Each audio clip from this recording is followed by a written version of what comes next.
KF-X는 5세대 스텔스기로 발돋움할 수 있을까? 2차 세계대전이 끝나고 제트기 시대가 열리면서 현대의 전투기는 5세대까지 발전했다.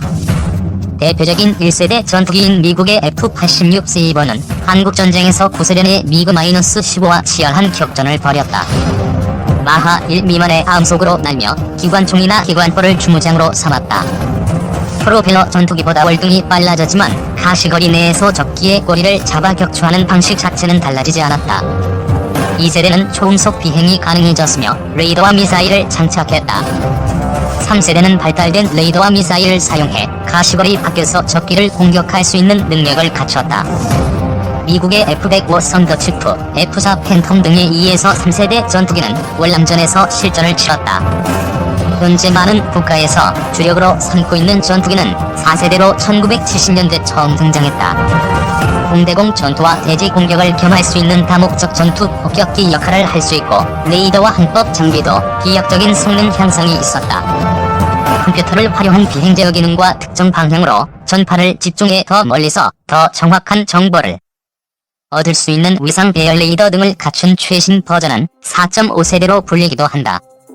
한국 공군에서 운영하는 F-15 이글, F-16 파이팅 펠컨 등은 최신 기술을 많이 적용해 대부분 4.5세대로 분류한다. 5세대 전투기는 레이더에 잘 잡히지 않는 스텔스 기능을 기본으로 초음속 순항, 발전된 센서와 고급 항공 전자장비 등을 갖췄다. 미국의 F-22 레터와 F-35 라이트닝이가 실전 배치됐다. 중국은 2018년부터 J-20을 양산하고 있고 러시아는 지난해 수호이 -57 양산을 시작했다고 발표했으나 아직 대량 배치되지는 않은 상황이다. 미국과 러시아를 중심으로 레이저 무기를 탑재한 차세대 무인기를 개발하고 있다. 2030년대 이후 등장하면 6세대 전투기로 불릴 전망이다. 전투기는 한 세대 이상 차이가 날 경우 정상적인 대응이 어렵다. 1982년 레바논 백하계곡 상공에서 벌어진 4회간의 공중전에서 F-15와 F-16을 앞세운 이스라엘 공군은 미그-21 중심의 시리아 공군기 86대를 격추했다. 이스라엘의 피해는 대공사격에 걸린 정찰용 F-4 한 대뿐이었다. 스텔스기와 비스텔스기는 성능 격차가 더 크다. F-22의 경우 레이더 반사 면적이 10원짜리 동전, F-35는 탁구공 수준으로 알려져 있다.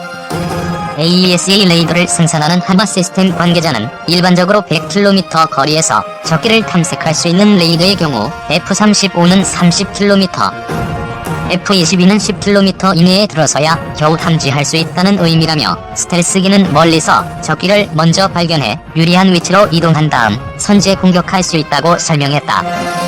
한국 공군은 2018년부터 총 80대의 F-35를 도입해 주변국의 스텔스기에 대응할 방침이다. 스텔스기를 만들기 위해서는 레이더 전파를 엉뚱한 방향으로 반사하는 기체 형상, 레이더 전파를 흡수하는 도료, 미사일과 폭탄을 실을 내부 무장창 등이 필요하다. 우리나라는 아직 이 같은 기술을 확보하지 못하고 있어 KF-X는 2029년부터 양산 예정인 블록2까지 4.5세대 전투기로 자리매김할 예정이다.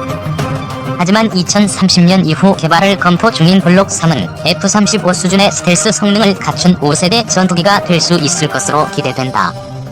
현존 최강의 전투기 F-22 1 도입 순간 동북아 전략균형 깨진다. 그야말로 전투기 춘추 전국 시대다.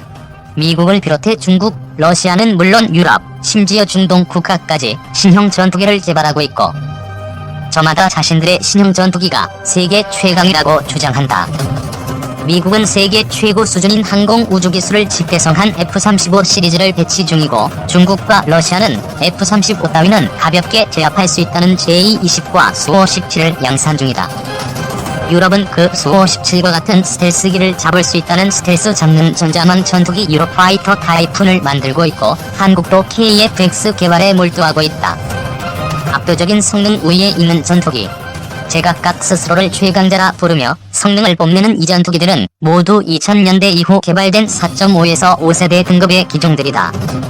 이 전투기들은 모두 21세기에 등장한 첨단 항공 우주 기술들이 집약돼 있고 객관적인 성능에 있어서 기존 4세대 전투기들과 차원이 다른 성능을 지니고 있지만 실제 하늘에 올라가면 이 모든 전투기들이 한 수 접고 들어가는 절대 강자가 있다.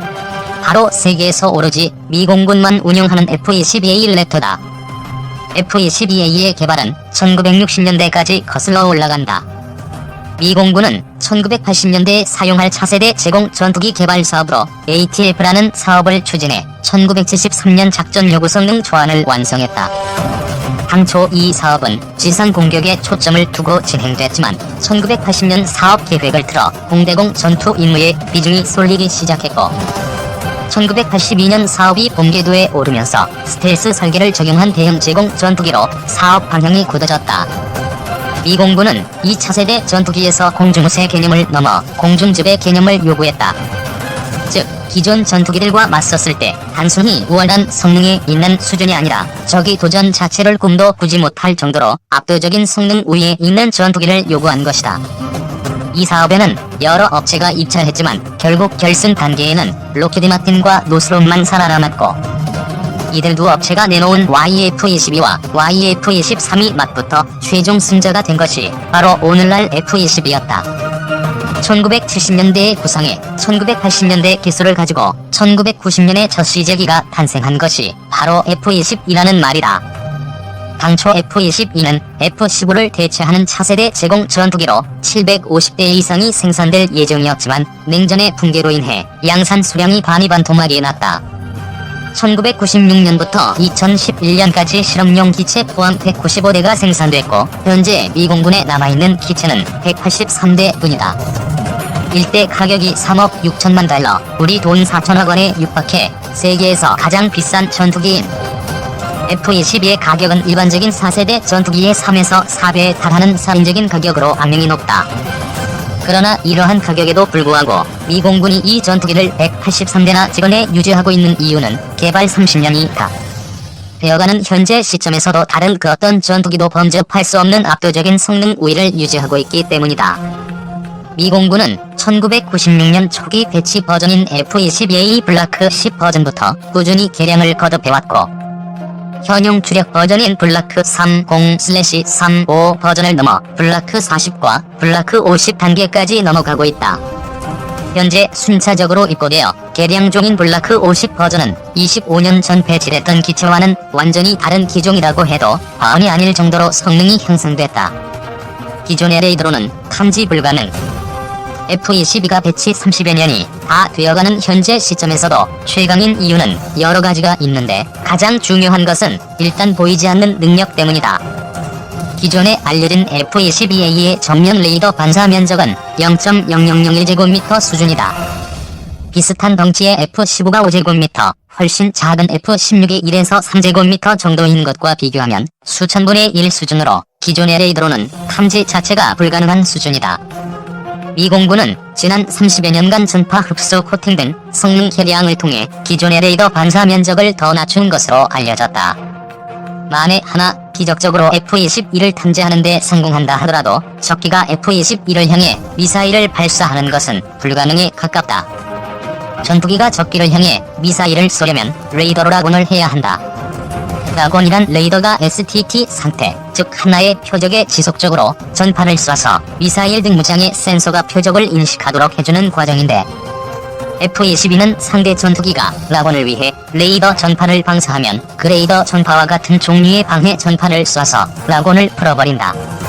즉 F-22의 미사일 조준 자체를 못하게 만든다는 것이다. 반대로 상대 전투기는 F-22가 자신을 라곤했는지 여부를 알 수 없다. F-22의 레이더는 이른바 LPI 기술이 적용돼 레이더 전파를 변조, 도약해 방사하기 때문에 적기의 레이더 경보 수신기가 이를 인식할 수 없다. 즉 F-22와 싸우는 적기는 자신이 무엇에 맞아 죽는지조차 알지 못하고 일방적으로 사냥당할 수밖에 없다. 이러한 기술 덕분에 F-22는 현재까지 실전에서 단 한 차례도 탐지되지 않았다. 지난 2006년 노던 엣지 훈련에서 F-15-16/1 활로 구성된 가상적과 싸워 144대를 가상 격추시키는 동안 단 1대의 손실도 없었던 일화는 너무도 유명하다. 2009년 훈련에서 미 해군 EA-18G 그라울러 전자전기가 정말 우연히 근거리를 날던 F-22를 포착하고 최대 출력으로 전자전을 걸어 F-22의 전자장비를 다운시킨 뒤 바짝 따라붙어 공대공 미사일로 가상 격추한 것과 2012년 레드 플래그 훈련에서 정말 우연히 F-22를 근거리에서 발견한 유로파이터가 근접 공중전으로 기습해 가상 격추한 것이 F-22 가상 격추 기록의 전부다. 후전과 모두 조사 결과 F-22 조종사가 지나치게 방심해 일어난 일이었다. 실전에서 F-22는 단 한 차례도 격추되거나 금지되지 않았다. F-22는 지난 2014년부터 2015년까지 S-300과 판치르 등 러시아가 자랑하는 최강의 방공 시스템이 도배되어 있는 시리아에 204회나 정찰, 공습 임무를 수행했지만 시리아군은 물론 이 지역에 주둔하는 러시아군은 단 한 차례도 F-22를 탐지하지 못했다. 심지어 2017년에는 시리아 상공에서 시리아 정부군 소속 수-24 전투기를 발견한 F-22가 600m 거리까지 따라붙어 15분을 따라다녔지만 시리아 전투기는 물론 지상의 방공포대 그 누구도 F-22의 존재를 알아차리지 못하기도 했다. 전쟁 양상 바꾸는 게임 체인저. 워낙 성능이 압도적이다 보니 미국은 일찌감치 F-22의 해외 수출을 금지했다. 당초 제작사인 로키드 마틴은 양산 직전까지만 하더라도 이스라엘, 일본과 같은 일국 동맹은 물론 한국에게까지 F-22 판매를 추진했지만 클린턴, 부시, 오바마에 이르기까지 그 어떤 행정부도 F-22의 해외 판매를 승인하지 않았다. 특히 지난 2007년 아베 신조 일본 총리가 북한의 핵실험에 강력하게 반발하며 이에 대한 강경 대응책의 일환으로 F-22 100대 도입을 선언하고 백악관에 막대한 로비를 했고 이 소식을 들은 이스라엘과 호주까지 나서 F-22 판매를 요청했지만 결국 미국은 F-22를 팔지 않았다. 무기라는 것은 기본적으로 공산품이다. 생산량이 많아야 규모의 경제가 이루어져 생산 단가와 운영 유지비가 낮아지기 때문에 대량 생산이 미덕이지만 F-22는 단 195대만 생산됐다. 이 때문에 미 공군은 살인적인 획득 비용과 감당하기 어려울 정도의 유지비로 골머리를 앓았지만 그래도 F-22의 해외 판매는 결국 이루어지지 않았다. 이 전투기는 우스갯소리로 외계인을 고문해 만들었다는 말이 있을 만큼 기존의 전쟁 양상 자체를 바꿀 수 있는 강력한 무기였기 때문에 미국 이외의 나라가 가져서는 안 됐기 때문이다. 그런데 10월 31일 이스라엘에서 충격적인 소식이 전해졌다. 현지 시각 26일 이스라엘을 방문한 마크 에스퍼 미 국방장관이 베냐민 간츠 이스라엘 국방장관과의 회담에서 이스라엘에 대한 F-22 판매 가능성을 언급했다는 소식이 전해진 것이다. 현지 매체들은 UAE의 F-35 구입을 강력하게 반대했던 이스라엘이 에스퍼 장관의 방문 직후 UAE의 F-35 구입을 용인하는 쪽으로 입장을 바꿨는데 그 이유가 바로 미국이 이스라엘에 대한 F-22 판매를 승인했기 때문이라고 보도했다. 트럼프 행정부는 UAE의 F-35 판매를 추진하면서 이스라엘의 군사력 우위를 보장하겠다라고 약속했는데 그 약속이 바로 F-22 제공